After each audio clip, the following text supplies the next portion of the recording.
Assalamualaikum warahmatullahi ta'ala wabarakatuh. A'udzu billahi minasyaitonir rajim. Bismillahirrahmanirrahim. Alhamdulillahi rabbil alamin. Wa bihi nasta'in 'ala umurid dunya waddin.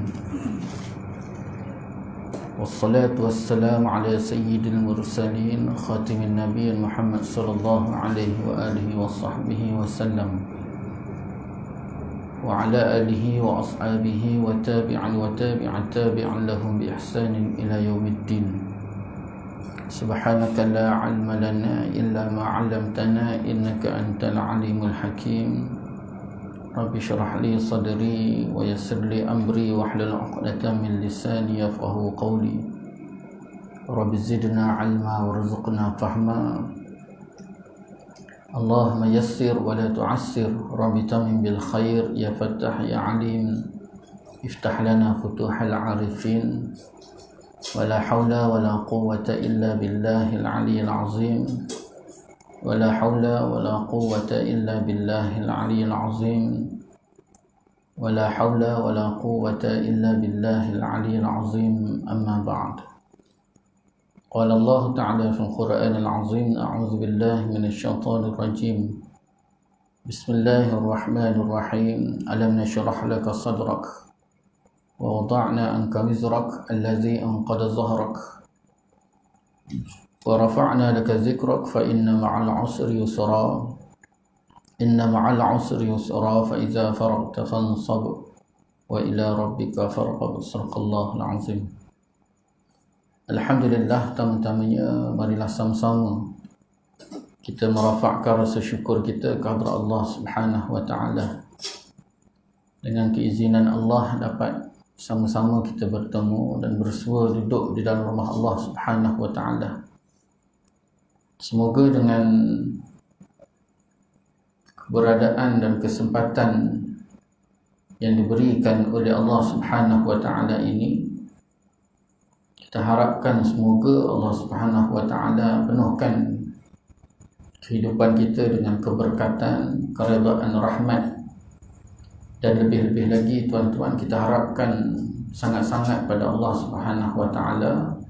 Semoga Allah SWT mengampuni segala dosa kita, insya-Allah. Dan saya mengajak juga tuan-tuan, sama-sama kita memanjatkan rasa syukur yang tak terhingga pada Allah. Dan tidak ada tanda syukur yang lebih utama kecuali kita menzahirkan ketaatan dan pengabdian kita pada Allah.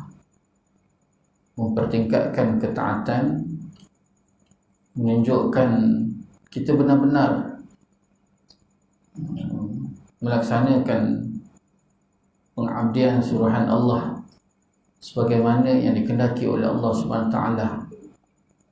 Kesempatan yang Allah Subhanahu wa taala berikan pada kita untuk bertemu dengan Ramadan pada tahun ini sangat baik, walaupun tidak sebagaimana beberapa tahun yang lepas, tapi jauh lebih baik daripada Ramadan yang lepas.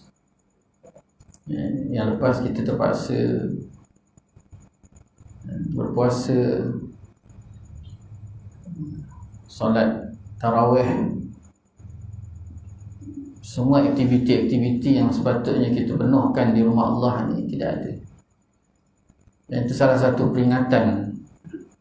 Dan sepatutnya pada tahun ini kita lebih rasa bersyukur dan lebih bersemangat dan lebih menghargai kesempatan yang Allah Ta'ala berikan, yang mana kemungkinan tuan-tuan,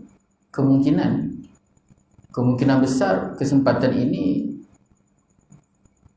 mungkin lagi tidak akan ada lagi pada tahun-tahun akan datang. Sebab kita tak tahu situasi kita ni. Lebih-lebih lagi tuan-tuan, sehari dua ni dah mulai naik, sekolah tutup. Bukan satu sekolah, berbelas-belas buah sekolah dah tutup. Kita pun tak tahu tahun ni Ramadan kita, tarawih kita ni sampai 30 ke tak? Raya dapat tak? Balik kampung confirm dah tak dapat. Sembahyang raya tak tahu lagi. Jadi tuan-tuan, beberapa hari yang ada ni di depan kita ni, yang mungkin kita pun tak pasti lagi bagaimana keadaannya, tuan-tuan, gunakan sebaik mungkin.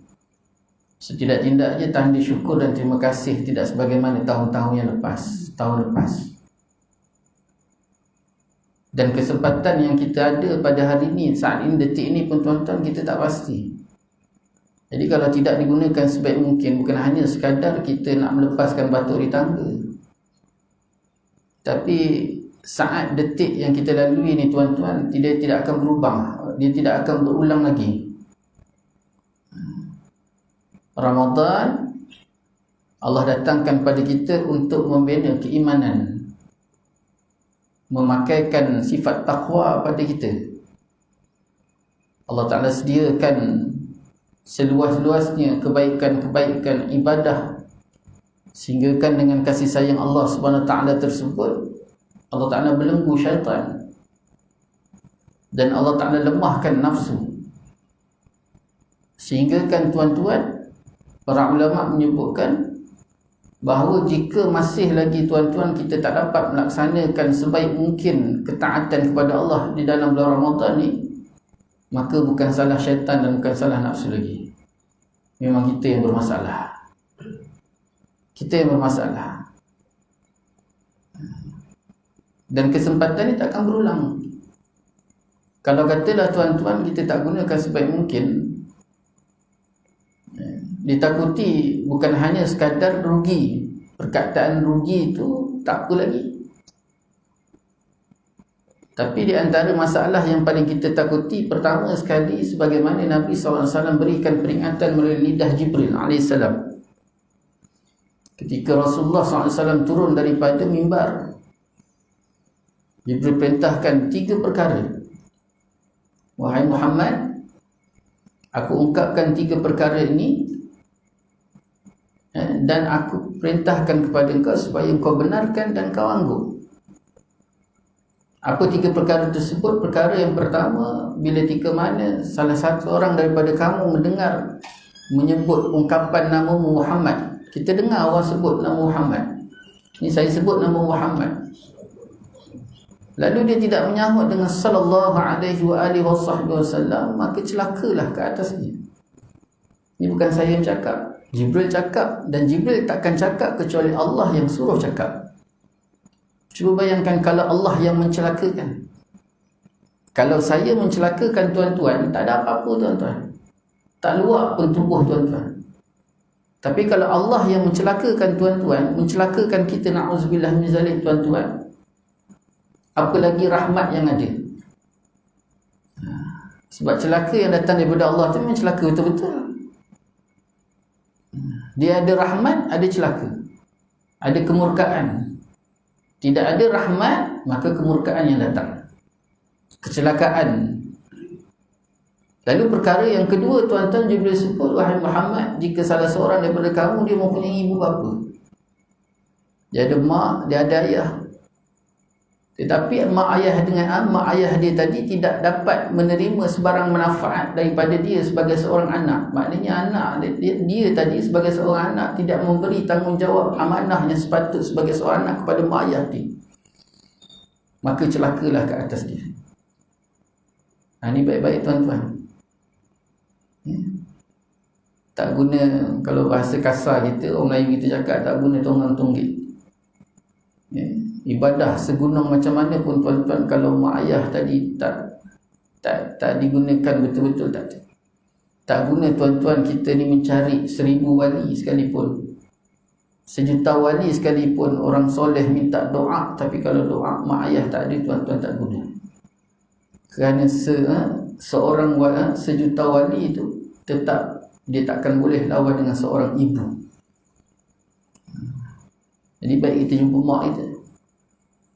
Yang ketiga, tuan-tuan, Sayyidina Jibril bagi tahu pada Rasulullah, wahai Muhammad, jika ada salah seorang daripada kamu yang berpuasa, tetapi dia tidak dapat sebarang pahala dan kebaikan manfaat setelah dia berpuasa tadi, maka celakalah ke atas dia. Na'udzubillah. Ini kena ingat tuan-tuan. Sama-sama kita beringat supaya jangan sampai puasa kita ni hanya sekadar puasa.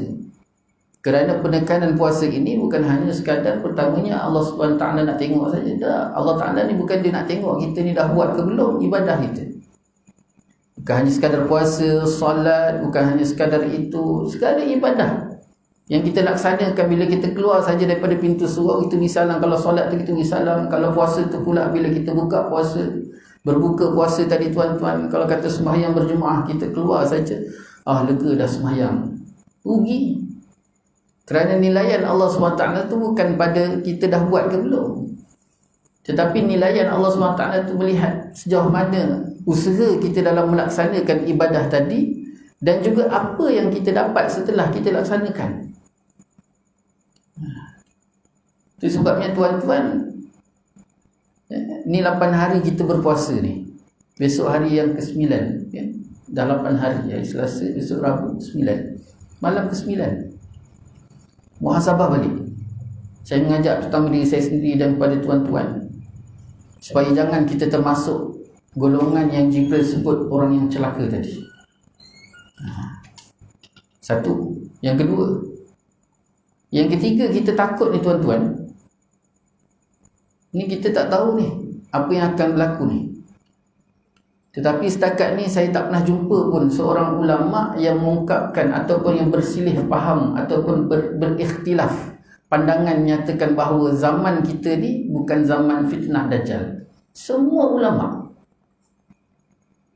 tak ada seorang ulama pun yang menafikan ni tak ada apa-apa ni, dia kata. Tak. Ini sekarang ni tuan-tuan, semua ulama bila sebut dia kata ini adalah climax ataupun tengah kemuncak fitnah Dajjal ni tuan-tuan, tidak ada seorang pun yang menafikan. Bila kita bicarakan tentang fitnah Dajjal ni tuan-tuan, perkara yang paling besar kita takut adalah i'tiqad, akidah, keimanan kita pada Allah Subhanahu Wa Taala. Kerana datangnya Dajjal ni tuan-tuan, dia membawa sifat Tuhan. Dia membawa sifat Tuhan. Kalau kita tak benar-benar tuan-tuan menanam, memasak, membina keimanan dan akidah yang benar-benar baik dalam diri kita ni tuan-tuan kepada Allah Subhanahu Wa Taala, ditakuti takut besok bila Dajjal datang, kita mudah-mudah terikut ataupun setidak-tidaknya membenarkan ini Tuhan. Na'udzubillah.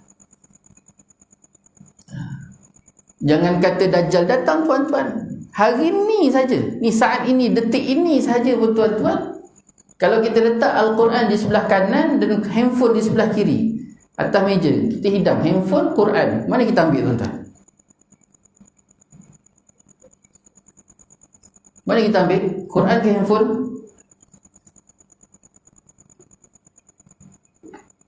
Handphone ke Quran?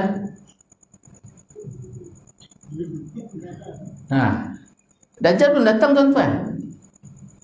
Dajjal belum datang lagi. Tapi tentera-tentera Dajjal tuan-tuan, fitnah-fitnah Dajjal dah menular. Contoh kita letak tadi. Di antara handphone dengan Quran tuan-tuan ambil apa? Sedangkan sekarang ni tengah duduk nak buka puasa ni. Tengah dalam keadaan kita ni tuan-tuan dah bersedia untuk buka puasa dan keadaan ibadah, dan kita tahu bahawa itu adalah waktu yang paling terbaik untuk berdoa.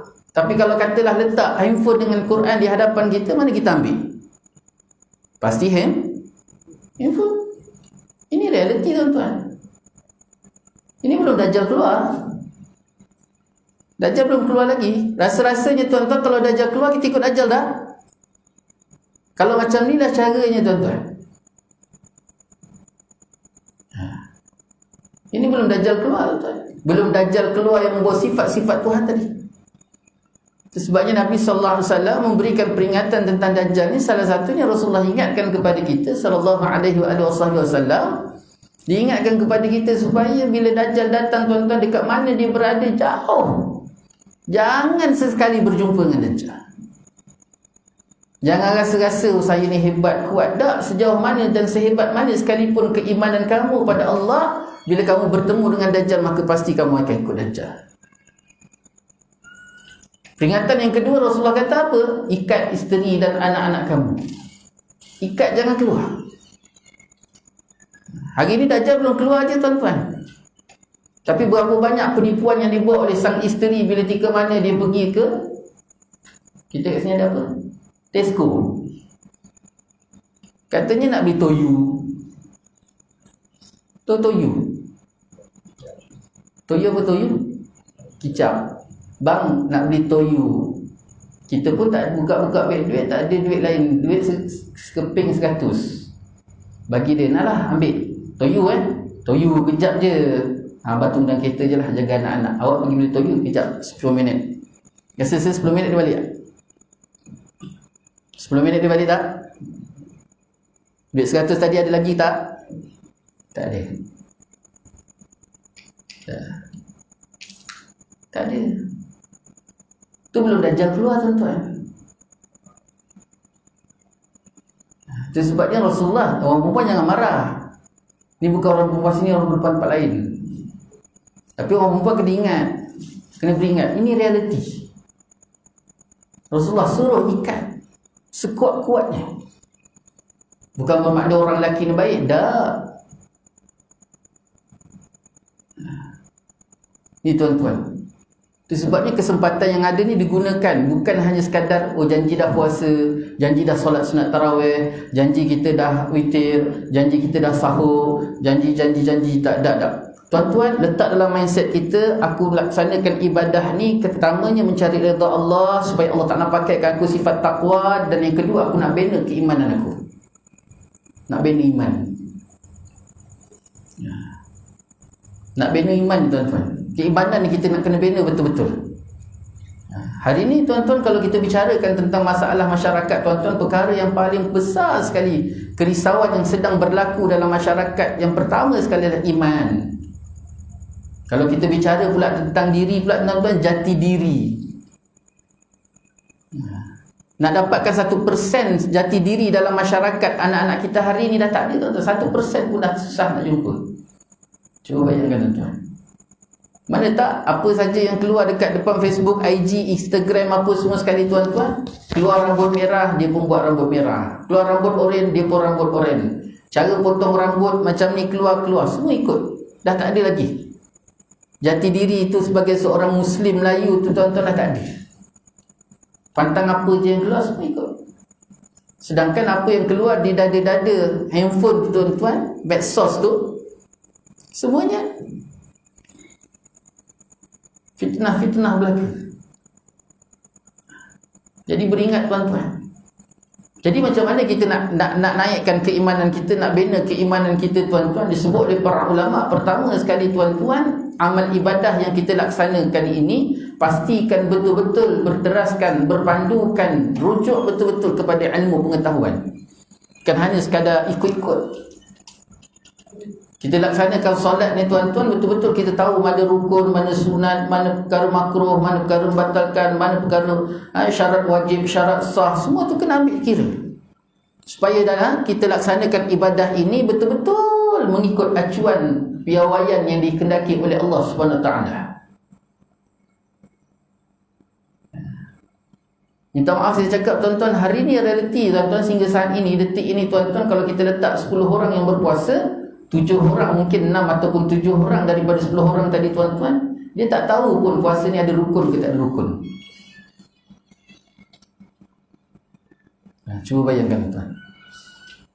Ini salah satu kejayaan penjajah satu, dan juga musuh-musuh Islam menjauhkan umat Islam daripada ilmu. Akhirnya kita berjalan dalam keadaan jahil.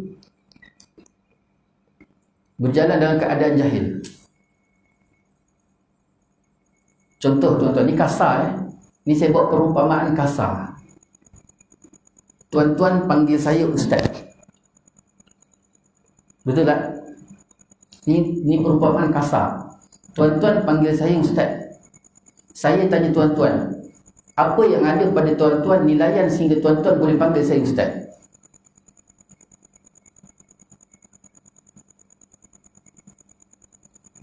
Faham tak maksud saya? Tu akhirnya berapa ramai Ustaz pun penipu.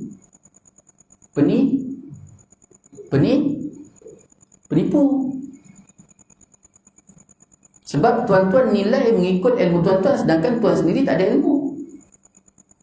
Oh, ini ustaz ni. Nampak? Hebat tak? Macam mana permainan musuh-musuh Islam menjauhkan masyarakat daripada ilmu sehingga masyarakat jahil, dan akhirnya mereka menilai mengikut kejahilan. Minta maaf tuan-tuan, contoh memang kasar, tapi itu realiti. Akhirnya yang duduk dekat depan ni pun tuan-tuan tak tahu. Yang tuan-tuan tahu dia pakai syal, pakai serban, pakai jubah, ni bawa ada 3 ayat.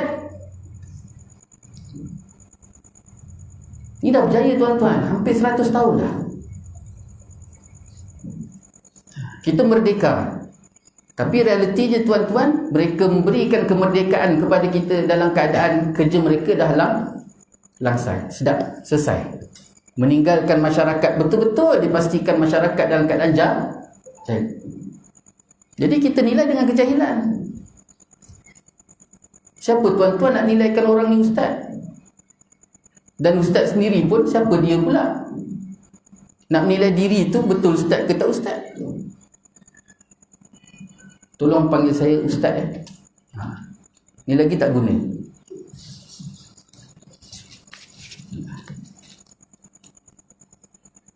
Jadi berhati-hati tuan-tuan. Jadi bagaimana cara? Pertama sekali tuan-tuan, dedahkan diri dengan ilmu pengetahuan. Cari murabbi, cari orang betul-betul alim, dengar betul-betul kalam-kalam daripada orang alim. Macam mana kita nak nilai? Kita sendiri pun tuan-tuan minta cari, bukan nilaian daripada kita, tapi nilaian daripada orang yang betul-betul alim. Itu sebabnya tuan-tuan, salah satu dia nak menjauhkan masyarakat atau menjahilkan masyarakat ialah menjauhkan masyarakat dengan orang alim. Jauhkan masyarakat daripada orang alim. Ni lagi hari ni pula tuan-tuan, dia dedahkan dengan handset, dengan apa semua sekali, sehingga kita lalai, kita leka, kita jauh daripada orang alim. Kalau kita buka pun tuan-tuan, daripada dengar ceramah dengan dengar lawak-lawak, lebih baik dengar lawak. Kita tak dengar ceramah. Mana tak alasannya bila kata kenapa tak dengar ceramah? Penatlah dengar ceramah habis-habis ngata ngumpat ngaji. Lepas tu pula dengan ceramah ni pula habis-habis menyindir, pahit kata. Memanglah tuan-tuan, kita makan ubat apa yang tak pahit? Ini cara tuan-tuan. Yang kedua tuan-tuan, iaitu dekatkan diri, dan yang kedua ialah permasalahan ikhlas. Ikhlaskan hati. 2 perkara besar tuan-tuan dalam perbicaraan ikhlas. Yang pertama sekali tuan-tuan, kerana lillahi ta'ala. Ini pertama sekali. Kita buat satu perkara kerana Allah. Buat kerana Allah subhanahu wa ta'ala. Itu pertama. Kita datang solat bukan kerana makhluk, bukan kerana sesiapa, tapi kerana Allah. Kena perbaiki. Senantiasa niat tu kerana lillahi ta'ala. Senantiasa niat tu diperbaiki. Apa sekalipun amalan, setiap amalan yang kita buat tu perbaiki betul-betul. Nak pergi masjid tuan-tuan, daripada keluar masjid tadi, keluar rumah tadi tuan-tuan, letak niat, aku pergi kerana Allah. Pergi buat apa sekalipun, baiki niat, letak niat betul-betul kerana Allah. Kerana Allah. Sebab apa tuan-tuan? Ni perkara yang kedua dalam pembicaraan ikhlas. Ulama sebut ada satu garis halus sangat. Ada satu garis halus sangat yang kadang-kadang kita tak perasan tuan-tuan. Saya tanya tuan-tuan satu ungkapan ya. Biasa dengar tak? Ustaz, saya ni ustaz, kalau tak pergi semayang Jumaat dekat surau, saya rasa tak selesa jiwa saya hari tu. Pernah dengar? Pernah rasa? Bagus tak? Ungkapan tu bagus tak? Sangat bagus. Tapi tuan-tuan, ulama memberikan peringatan kepada kita, tuan-tuan berhati-hati, kerana di situ ada satu garis halus sangat yang mengeluarkan kamu daripada sifat ikhlas. Apa dia tuan-tuan? Takut-takut tergelincirnya kita menjadi adat. Apa maksud adat? Kebiasaan. Pergi surau dah menjadi satu kebiasaan pada kita, bukan kerana Allah, tapi kerana kebiasaan sehingga lahir dan tumpul dalam hati kita. Kalau tak buat rasa tak selesa. Nampak benda baik, tapi dia jatuh tergelincir menjadi adat. Na'udzubillah min zalik. Itu sebabnya tuan-tuan, dekat akhirat nanti tuan-tuan, ada satu golongan yang diberikan perumpamaan, dibangkitkan oleh Allah SWT Yang mana bila Allah SWT tanya kepada dia, wahai si fulan, tunjukkan, persembahkan ibadahmu kepadaku. Ulama berikan perumpamaan seperti buah. Kita ni tuan-tuan ada satu sifat tau. Macam contoh kita ni nak balik kampung, tiba-tiba kena tahan roadblock. Jadi bila kena tahan roadblock kan, lesen hidup, road tax hidup, tayar tak ada masalah, exhaust okey, bukan exhaust pret tak ada. Jadi kan bila ada roadblock kita pun tak ada hal lah. Jadi bila kena tahan je, polis trafik pun cek lesen, tak ada hal. Sebab apa? Sebab semuanya dah okey. Begitu juga bila sampai kita di hadapan Allah, Allah SWT tanya pada kita mana ibadah kita, kita pun alah, kita ni ahli surau, kita ni ahli masjid, semayang tak pernah. Kita bukannya pergi karaoke, bukan jenis kaki karaoke. Nak pergi ngopi pun susah. Dia ni pergi rumah surau, rumah masjid, rumah kuliah, rumah majlis ilmu. Buat baik aja. Jadi dia pun sembah. Dia persembahkan tuan-tuan. Ulama berikan perumpamaan ibadah ketaatan dia tadi seperti buah. Lalu bila dipersembahkan, dibelah buah tadi, dibelah dan dibuka buah tadi. Bila dia buka saja buah tadi tuan-tuan, rupa-rupanya dalam buah tadi busuk. Kejut tengok buah tadi busuk. Kenapa busuk rosak tadi tuan-tuan? Rupa-rupanya selama ni sewaktu dia berada di atas muka bumi dahulu, ibadah yang dilakukan tadi ada permasalahan tentang keikhlasan.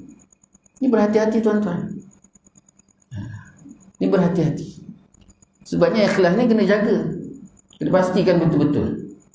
Pertama ilmu, dan yang kedua ikhlas. Dua benda besar untuk kita bina keimanan kita benar-benar, supaya apa yang kita laksanakan ini bukan hanya sekadar dah buat ataupun belum buat, tetapi adalah tujuan dan matlamat yang Allah Ta'ala kendaki adalah keimanan tadi. Kalau keimanan tadi tak dapat kita dapati, maka ceklah dua perkara disebut oleh para ulama. Pertamanya ilmu, adakah dia berlandaskan ilmu ataupun tidak. Yang kedua, bagaimana permasalahan dia, ikhlas dia sampai kepada piawaian ataupun tidak. Jadi perbaiki niat. Ini dia tuan-tuan, yang perlu yang dapat saya kongsikan pada malam ini tuan-tuan. Yang akhir kata tuan-tuan, banyakkan kita berdoa pada Allah. Nabi kata ad-du'a silahul mu'min. Doa senjata orang beriman. Kita ni tak ada apa-apa. La haula wala quwwata illa billahil aliyil azim. Tidak ada daya, tidak ada upaya, tidak ada kekuatan kecuali Allah yang Maha Agung. Qulillahumma malikal mulki tu'til mulka man tasha' wa tanzi'ul mulka mimman tasha' wa tu'izzu man tasha' wa tudhillu man tasha' biyadikal khairu innaka 'ala kulli syai'in qadir. Allah Ta'ala nak kata jadilah, tak nak jadi. Sekalipun kita himpunkan seluruh kerajaan yang berada di langit dan seluruh kerajaan yang berada di bumi untuk memberikan bantuan pada kita, kalau Allah Ta'ala kata tak, maka dia tidak akan berlaku. Maka tuan-tuan, banyakkan berdoa, minta, mengharap, dan itulah sebaik-baik senjata bagi seorang mukmin. Jadi itulah sikit sebanyak dapat kita kongsi bersama pada malam ini. Semoga Allah Ta'ala berikan kebaikan pada kita, dan kita harapkan Allah Ta'ala pelihara kita dari fitnah dunia, fitnah akhirat, fitnah dajjal, pelihara kita, anak keturunan kita, jiran-jiran kita, masyarakat kita, seluruh kaum muslimin dan muslimat. Yang baik itu daripada Allah, yang tidak baik itu milik saya sendiri. Saya mohon maaf di atas segala salah silap, salah kata, salah bicara. Mohon maaf di atas segala-galanya. Wabillahi taufiq wal hidayah. Wassalamualaikum warahmatullahi taala wabarakatuh.